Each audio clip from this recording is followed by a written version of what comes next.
What's your story? You might know Coy Bowles as a Grammy Award-winning artist with the Zac Brown Band. But his story is so much more than that. The story behind his music and books, it's quite fascinating. And I'm excited about sharing his story with you on this episode of the Educators Among Us podcast. Welcome to the Educators Among Us podcast, where we share motivational messages and inspiring stories for and about educators. Your host, Scott Barron, is author of the critically acclaimed book, Love 'Em and Lead 'Em, and provides powerful insights and wisdom for those who heed the call to teach, coach, lead, and serve at all levels of education. This is Scott Barron, and I'm honored to be your host for the Educators Among Us podcast. We love to share stories and perspectives that change lives, because educators change lives. And so giving some words of encouragement, some stories, and some other ideas perhaps that would inspire those who serve in all levels of education. Thank you for what you do, because your influence has a lifelong impact on so many people. Some people that are directly in your sphere of influence, and some you don't even know, because that's what educators do. Their impact is contagious, and sometimes it's mysterious, but we know it's real. And so we're thankful for your dedication to the craft of being an educator and to the hard work, because it's not easy. Of course it's not, but regardless of what your role is, you make a difference. And so thank you for answering that noble call to be an educator. I'm excited to share with you today a special friend, Coy Bowles. Now, Coy is he's a well-known guy. You may have seen him actually in concert or heard his music, because he's a member of the 3-time Grammy Award-winning Zac Brown Band out of Atlanta, and multi-instrumentalist, a songwriter, producer, engineer, entrepreneur. But the reason he's here today is, that's all good stuff. And, I love that. But however, he's a writer. He's a children's book author, and has provided some really interesting curriculum, especially for preschool age students and younger students. And so, I just was so intrigued by learning about his story and some of the curriculum and the books that he's written. This guy's, he's pretty incredible with talent, and I love the way that Coy, that you have used a lot of that talent to be, an influencer and to be a benefit to educators. So, hey, Coy, thank you for being here, taking some time out of your busy schedule. Oh, awesome, man! Thank you for having me. Absolutely. So, we're going to get into some of the material, the things that you've written. But first, our go-to question here on the Educators Among Us podcast is tell me about an educator who most impacted your life and why. For sure. I have a story that I tell quite often when I do speeches, keynotes for educators, on reminding them that so many people have a story of how they were affected, and influenced in a positive way by teachers. And I had many teachers that were a positive effect on me and a positive influence throughout my life. I was very lucky. But I had one teacher my senior year of high school who was named Mr. Tom Sullivan. He was my English teacher, and he was also the head of the drama program, or the theater program, at the high school. And he was also heavily involved in the city theater program, as well. So I grew up in a very small town, Thomaston, Georgia, middle Georgia. I think I've driven through it. Yeah, stayed. Yeah, it's definitely classic small town South. Courthouse with the, square around it, a couple buildings, and then everything kind of built out around it. But so my senior year, Tom Sullivan pulls me out in the hall and says, "What are you going to do when you graduate high school?" And I said, because I was really good friends with him, as well as, there was definitely a mutual respect for him as a teacher, but we were actually friends from doing so many theater plays together and things of that nature. And so I looked at him, and, like a normal teacher, I would have been like, "I'm not sure, sir. I don't know." I would have definitely been on my kind of straight and narrow P's and Q's, like my parents taught me. But with him, I was a little more relaxed, and I was like, I was like, I don't know, dude. I haven't really thought about it. I'm just trying to get, I know I'm going to college. I promised my mom I would go to college, but I don't know. And he goes, well, I'm going to ask you next week and I want you to tell me. And I was like, okay, cool, whatever, so I go in and I asked my friends in class, it's like, did he pull you out of class? And they were like, no, what are you talking about? And I was like, never mind, And so next week, obviously I'm a senior in high school. I forgot about this question like the second it was asked to me, because that's how seniors work or 18-year-olds work. And so I came back to school the next week, and he pulled me out in the hall and said, hey, what are you going to do, when you graduate high school? And I was like, I haven't thought about it, man. I was like, and I kind of, because we were friends, I was like, so why are you asking me this, man? I was like, I asked all the guys in the class and you didn't ask them, and he goes, yeah. He's like, there's a difference between you and them. And I was like, oh yeah? Like, what's that? And he goes, and he looked at me in the eyes like nobody had ever looked at me before and said, there's something different about you. You need to take this next phase of your life seriously. You got a lot to offer this world.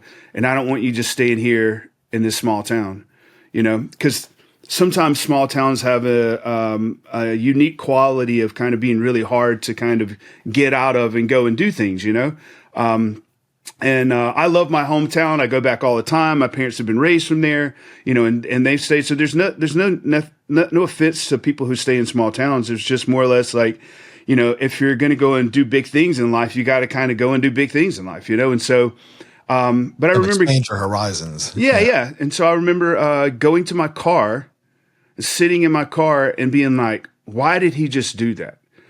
And I was really just, it was a weird feeling. I could still remember the way it was like resonating in my body. Like I felt like nervous and a little like excited, and I remember grabbing the rearview mirror down in my car and was like looking at myself and being like, what does he see that I don't see? And then it clicked and to where I was like, if he believes in me that much, and he's somebody that I care about and I know as well as, because he's not somebody who would ever lie to me. This would never have any kind of alternative, motives or whatever else. This is just a guy really caring about me, And I remember looking in the mirror and saying to myself, if he believes in me that much, why don't I believe in myself that much? And yeah, and it was the start of everything. Like that day, I was like, I don't care if I sleep in a ditch, I'm going for it. Like, I don't know what it is yet. And all I knew is that I wanted to be a part of making a difference in a positive way. Like, I didn't know what it was. At the time, it was history. I wanted to be a part of like teaching, I wanted to be a teacher myself. And when I got into college, I realized that history can be really boring if it's not taught well. So I had a couple history teachers who were kind of boring in college, and I shifted my gears to biology and was wanting to make a difference with environmental science. And then I had been hooked on music ever since I was like 11. I'd started playing guitar, but somewhere around in my college days, right before I was getting close to graduating with a biology degree, I got more and more tuned into music and started realizing that when I was on stage, there was something different happening with me than where was everybody else that was on stage. Like, we would go to bars and stuff and play, and I'd have a blast, and and everybody else would be like, cool. And then I'd get off the stage and I'd be like, I need to go practice more. I'd be like really in my head about something that everybody else was just having fun with, kind of, and so I started thinking about that more. But and then I ended up going to college for music, which was a really interesting journey because I couldn't read music when I went to college for music, and so I was basically illiterate, as an adult, which is super scary, man. That's a big risk. Yeah, and I had to learn how to read within like about a 6 month to a year period. So there's a lot of my story that's really genuine of like the struggles and kind of influence and beliefs that I've been through. That, one of the main reasons why I'm so, an advocate for literacy is that, I knew what it was like to struggle with a language. You know, I mean, music is an entirely unique language. And I was 21 years old and going to school for it and didn't know how to read, you know, and I had to learn how to, and it was tough, man. So, you know, a lot of my story comes from these kind of experiences that I went through.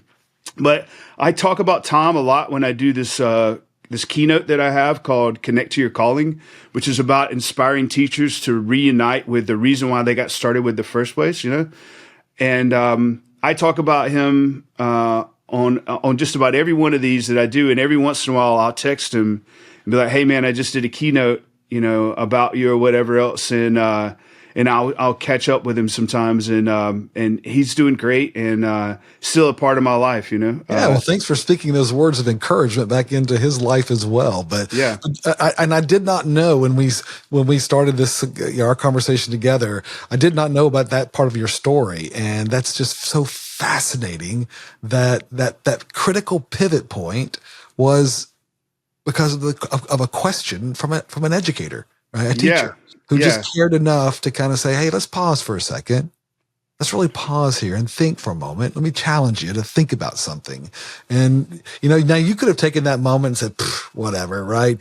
But then you took that moment and you owned it, and then you decided to use it as a launch point now for having the courage to step out of this small town, maybe even some of the small thinking.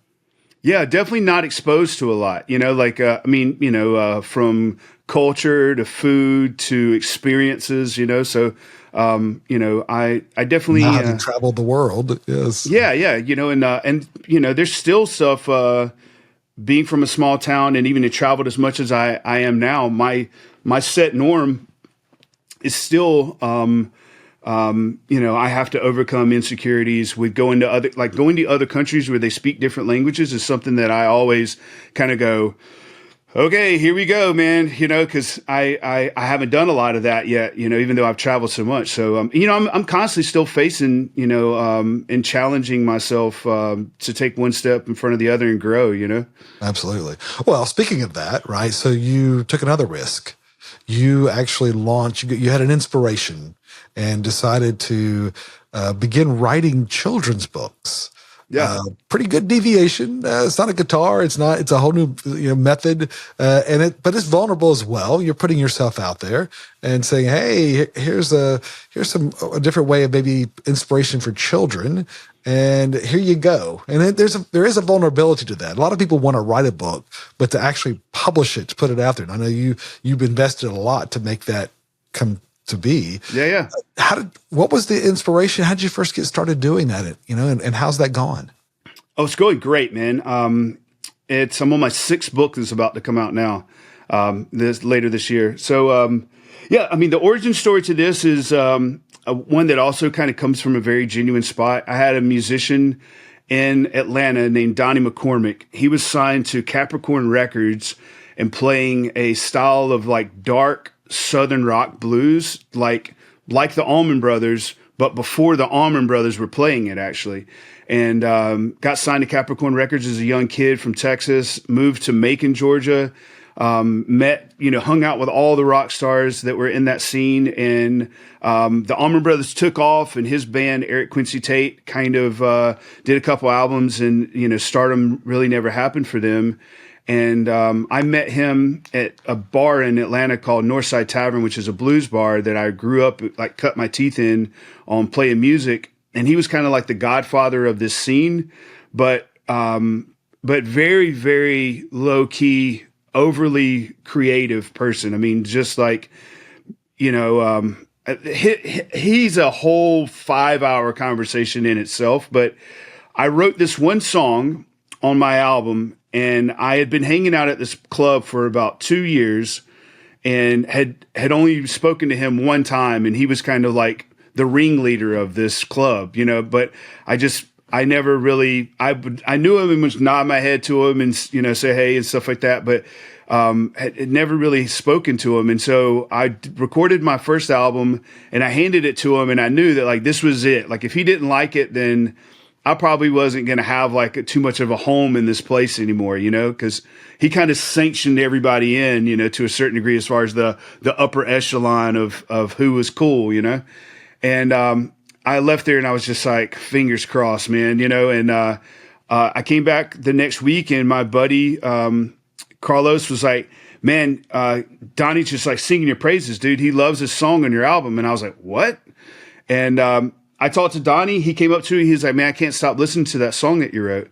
He's like, it's one of the best songs I've heard in a long time. And I was like, really? And he was like, you want to go hang out? And I was like, sure. So I went over to his house. We stayed up listening to Otis Redding and Ray Charles until the sun came up, talking about music and stuff. And then for the next year, I ended up becoming a big friend of we became great friends. And he was an insane positive influence on me as far as being creative. But when he passed away, it was like being a part of like a shooting star, one of those kind of people that you're just like, man, I'm lucky that life kind of escapes some people. Like they're here and it's not just that normal, like I'm so sad that they passed away. You're almost like, I can't believe I even got to meet this guy, instead of being sad, So anyway, when he passed away, I decided that I was going to dedicate my life more to creativity because of him, because that's what I learned from him, is that it's not about music. It's about life and growing and being vulnerable and creating with your mind and your hands and your heart. And so I went and did a writing retreat. I wrote a bunch of stories down, and I came back and I was talking to Zac, and he said, do you have, did you write any songs? And I was like, yeah, wrote a couple hooks and things like that, but I ended up writing this really weird story about this kid who has a funny laugh. And he was like, let me hear it. So I read him this story, this rhyming story of this kid who has a funny laugh and gets made fun of, which is a true story. I know this person who got made fun of as a kid for the way they laughed, and then they decided they weren't going to ever laugh again. Like as a kid, they decided that I don't laugh anymore. And I just remember hearing this story originally and being like, what? This is crazy. You're going to stop laughing? It's like, what a sad thing, but it's almost like making your heart stop. Like, it seems like impossible. So, I wrote this story. I read it to him. He had 3 kids at the time, and he was like, dude, that's a really good children's book.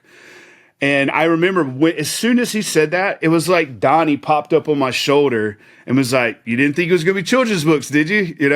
And I just remember being like, all right, man, you got to follow the muse, like no matter where it is. And I just started going, and I wrote my first children's book. It took like 2 years to complete it. Wow. I printed Amy Giggles? Yeah, Amy Giggles, Laugh Out Loud. Yeah. And I printed like 1,000 copies. I thought I'd sell them like before I was dead, maybe, like fingers crossed, And I went through the first, 1,000 pretty quickly, and it connected with teachers, and teachers started sending me like pictures of them using the book in their classroom and having like Amy Giggles cut out on the wall and things like that. And so I didn't even know about bullying in schools. I didn't know it was such a big deal because I didn't have kids at the time. And then that turned into this connection with teachers. And so I wrote another book after having long conversations with teachers about what they needed, and wrote a book called Willpower's Where There's a Will, There's a Way, about work ethic and self-entitlement that teachers were struggling with.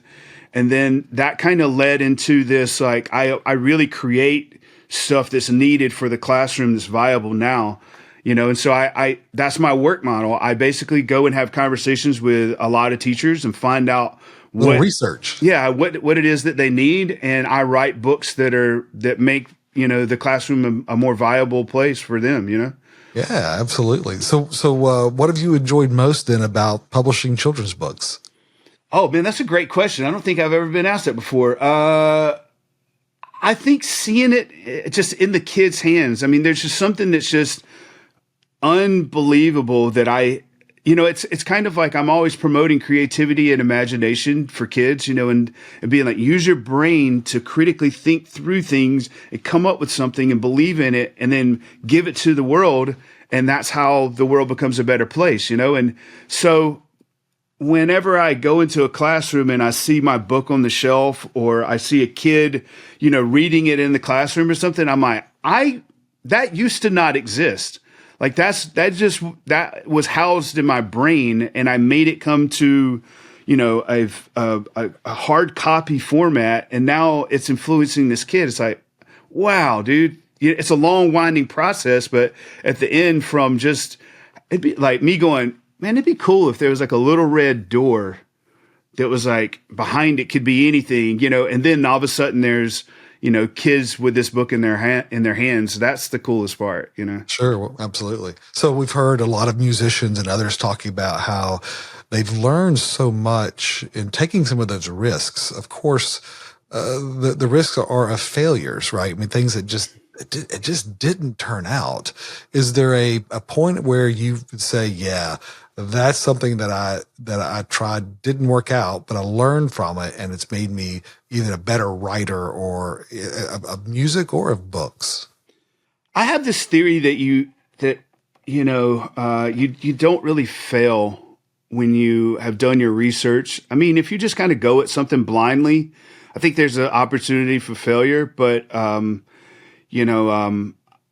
think if you're smart and you put your heart, forward, and you really back it up with your mind and doing all your research and everything, then a failure is just only a pathway to success. Really, it's a hard place to get to that. Specifically, it's easier said when you have success kind of under your belt a little bit, But I mean, dude, I decided when I was a kid and Tom Sullivan looked at me that I was like, I don't care if I live in a ditch, man. I'm going to, I'm going to go for it and I'm going to figure it out. And I trust myself, I'm scrappy. I've got some core values, like I know how to communicate. I know how I feel. I definitely have always had an incredible work ethic, so I have these kind of things where I know how to dig a ditch, man, and I'll dig my way up. Yeah. Yes. Yeah. So, with that being said, I think that, all of this part of it's just been another winding road that led into, something that was a success at some point. The main thing is that I think a core quality of this kind of idea of setting out on something, having a journey, navigating around failure, and all this is to constantly seek advice from other people. That's like the biggest thing. A great job of that. Yeah. Just try to network with people as much as you can and form some kind of like unified front between a lot of people to where whenever you do get in a situation where you're like, I don't know what to do, you're like 4 phone calls away from some kind of little tidbit of something that'll get you going in the right direction, For sure. So what are your plans next? What's the next book or the next strategy now for your children's books and materials? So we just released the first song off of an album called Up and Up. Oh. My buddy Carlos Sosa and I released a children's album about 2 years ago called Music for Tiny Humans, and we had a lot of success with it. Oh, man. And so we just released our second children's album, but this time, again, navigating with teachers and talking with them, we decided to make a lot of songs about transitions within the classroom for specifically early education. Sure. So the first song is a song called The Cleanup Song. I had a teacher ask me, she was like, I've been listening to the same cleanup song for like 20 years. Is there any way you could write a new cleanup song? And I was like, I will take that challenge. And we wrote this really cool cleanup song.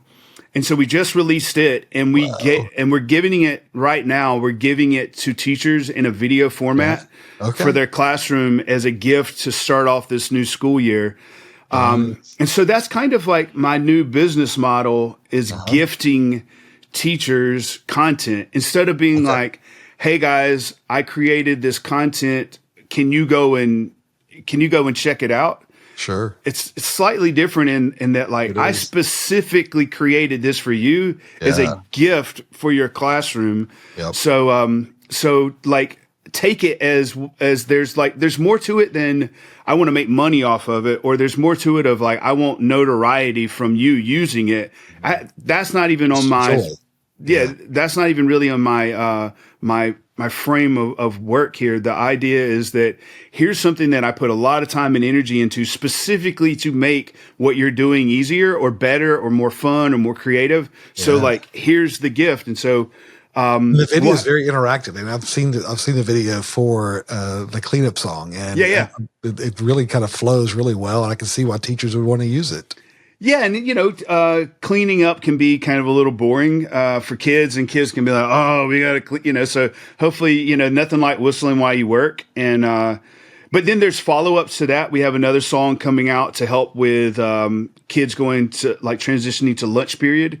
It's called "I'm Hungry," and then we have another song that deals with like the idea that a lot of kids post-pandemic are really struggling with. Having like a resilient nature to them. And so there's a song that we wrote called Dance, Dance, Dance. That's basically like, it's going to get tough. It's going to be hard, but like the sun always shines. There's always another day. So, kind of keep that frame of reference. And we're actually shooting the music video for that this weekend. But so there's a new CD called Up and Up. That goes along with a new book that's coming out in the Red Door series, which is called I've Got Feelings. And then I just finished up a social emotional / STEAM learning kit with Lakeshore Learning that has Up and Up, the album in it, along with a bunch of different activities. And here, 1 second, I'll show you this. Sure. And then it has this dude. So we created the Red Door. Yeah, so this goes along with the kit. Yeah. So love it. Yeah, so this new kit with Lakeshore is coming out. Basically now it's on pre-sale, and been a lot of work. I mean, we've been working on that for probably 2 years. So that's fantastic. So, I mean, you've learned a lot. I mean, as a parent, right? You've seen schools and different aspects of schools, and you've grown a lot, I'm sure, through that journey. What advice? Because you've also been in classrooms and talked to teachers. What advice would you give to educators or education leaders then, based on what you're seeing and you've learned, again, both as an author for content as well as a parent? I think for teachers specifically, is honor your story. I think a lot of teachers, they have incredible stories and they have incredible whys. They have an amazing love for kids, and they somehow or another downplay that into thinking that just that's the way it is, and I think that there's a lot more to the reason why they particularly have decided to go the route of being a teacher, to dedicating their lives to the education of children, whatever level of age that they are. But I think that, like musicians, for example, when you meet a musician, you find out their backstory within like a minute of meeting. They're like, yeah, I used to play with this guy, and then I grew up in this scene, and then I started doing this, and then I did this album, and here I am.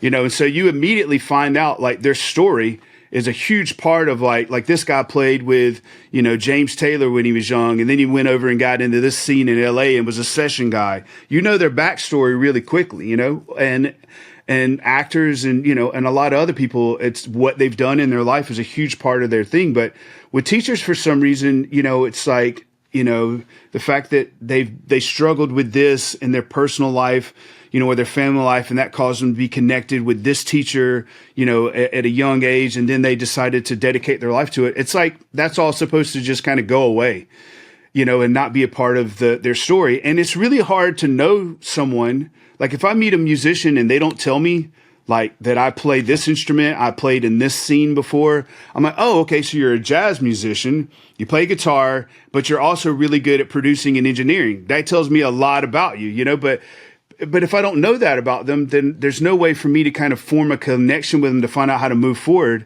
And so the one thing that I've been trying to do lately is get teachers to share their stories with each other. So there's more of a community, more of a network of teachers really understanding each other's journey, understanding each other's backstory, and being able to support each other, through whatever times the good and the bad, because when I do these keynotes, I ask people to raise their hand if they've told their story, to other people, and 90% will have not raised their hand. And then I'm like, why wouldn't you tell your story to someone that raise your hand if you've been teaching in the school, system or community for more than 5 years? Like 70% of them raise their hands, yet they don't really know each other's story. And I find that to be really interesting. And the last thing I'll say is that these stories are so amazing.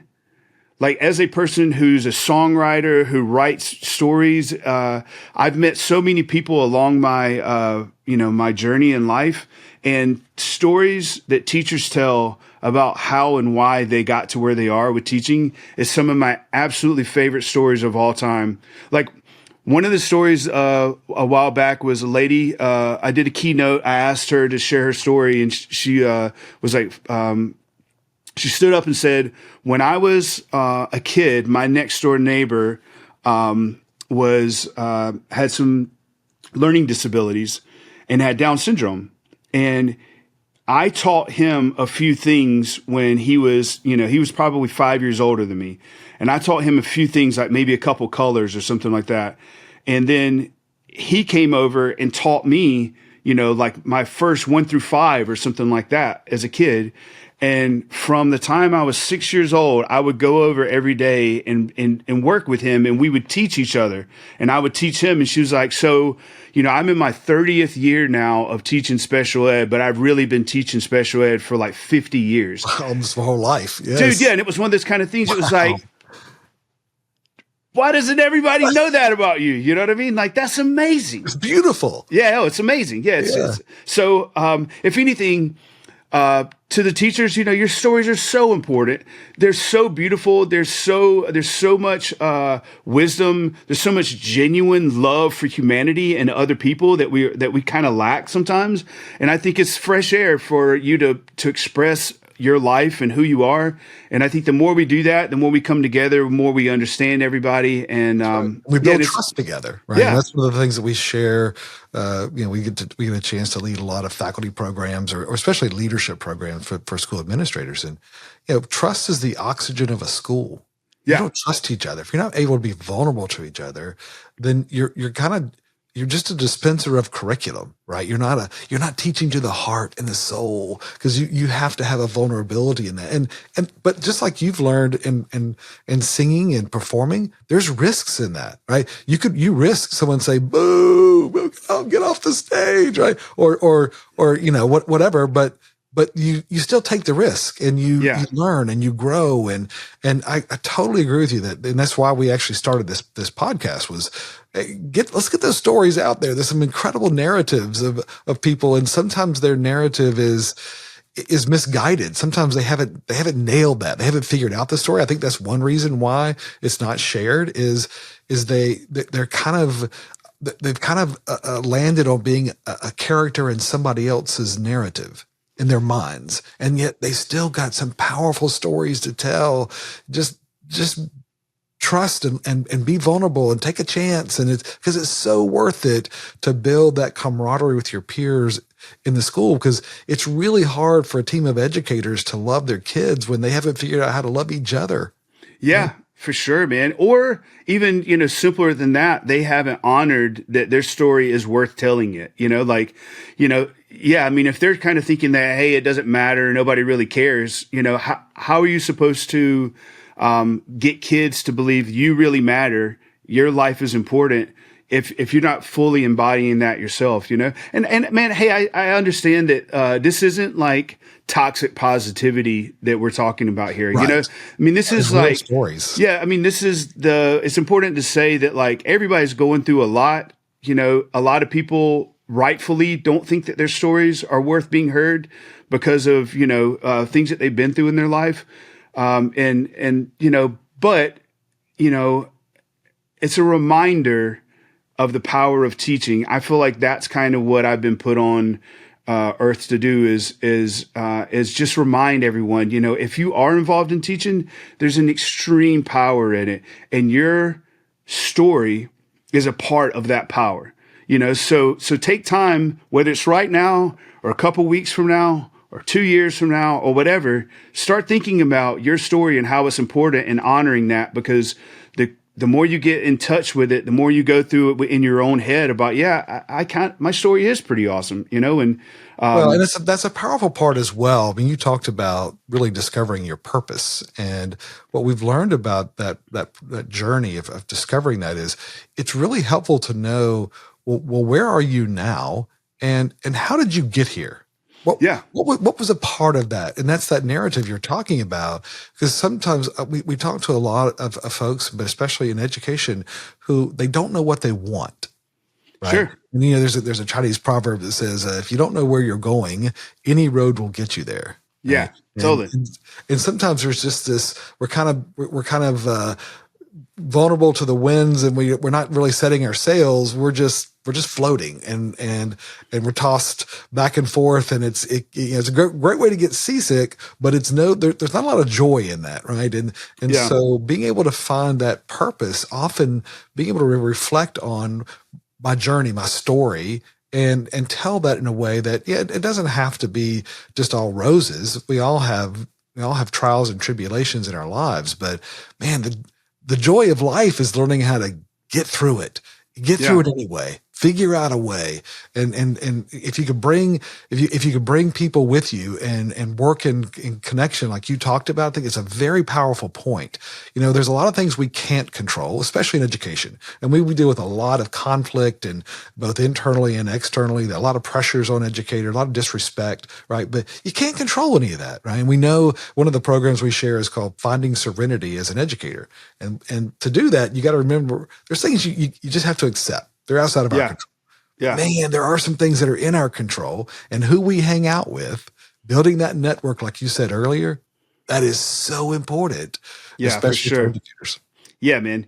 I mean, it's a beautiful thing too. I mean, I think that, kind of, putting a bow tie on this whole thing is that, I think the power of teaching in itself, and how many people have stories about teachers who have influenced them, like myself, and across the board, I feel like, it's one of the most beautiful things in humanity is being able to teach each other.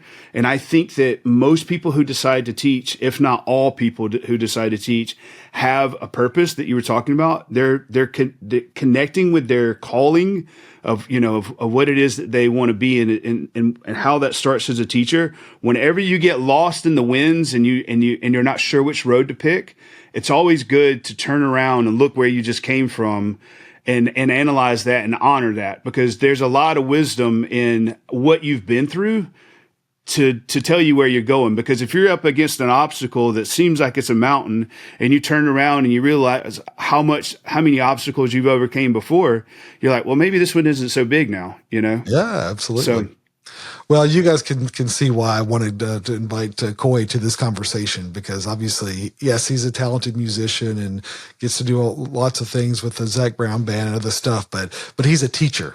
And he's a coach, right? And he's a coach and a trailblazer as well.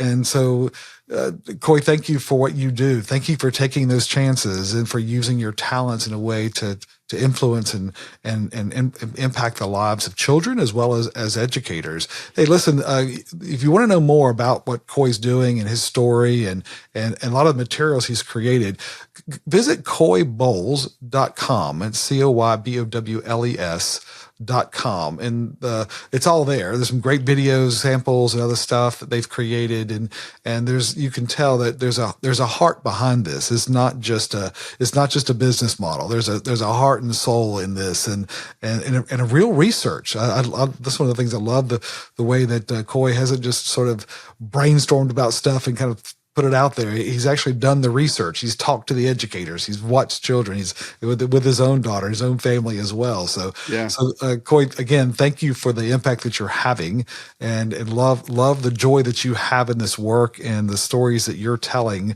that you're already sharing for educators, and those messages that you have in your keynotes, but also in just what you're doing through your materials and the other things. It makes a difference, brother. And I just so appreciate your commitment to that calling and that work. Awesome, man. Thank you so much. It's such a pleasure.